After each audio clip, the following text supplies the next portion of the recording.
In this video, we're going to be comparing two very popular brands of TV antenna. Over here on the left, this is from the brand GE, and over here on the right, this is from the brand PGOFBUO.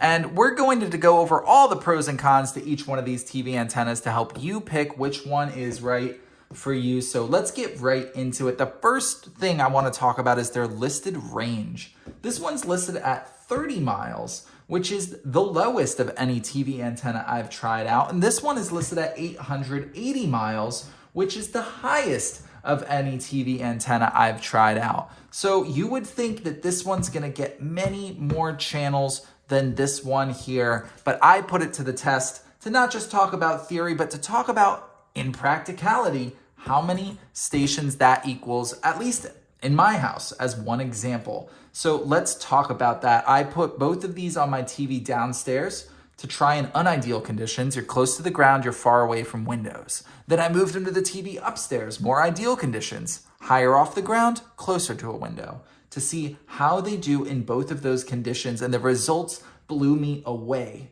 This GE here in the downstairs TV, unideal conditions, picked up 32 different channels. This one here from PGOFBUO picked up only 25 channels, so 7 fewer than the GE in unideal conditions. But okay, so let's try moving it to more ideal conditions. When we moved it upstairs, this GE picked up 56 channels, so a decent amount more than downstairs.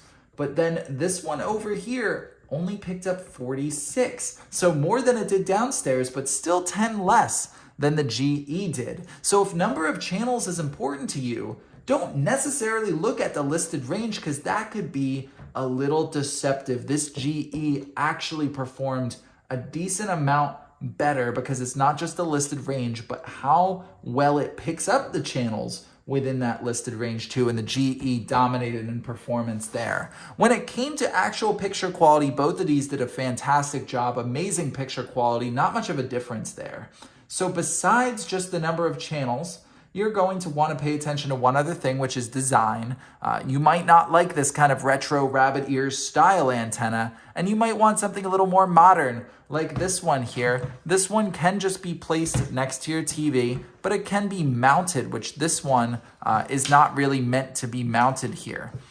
So you do have the option to mount it higher up on a wall or put it next to a window, and you have a huge 30-foot cable here to help you do just that. So if your TV is very far away from a window and you need all that extra cable to try and put it in ideal conditions, this one might be actually the way to go. But in most cases, if I had to pick one, I'm recommending this GE here, because despite the listed range being lower, the number of channels was higher, and that blew me away. So if I had to pick one, I'm picking this one, but both of these could be decent picks depending on your needs.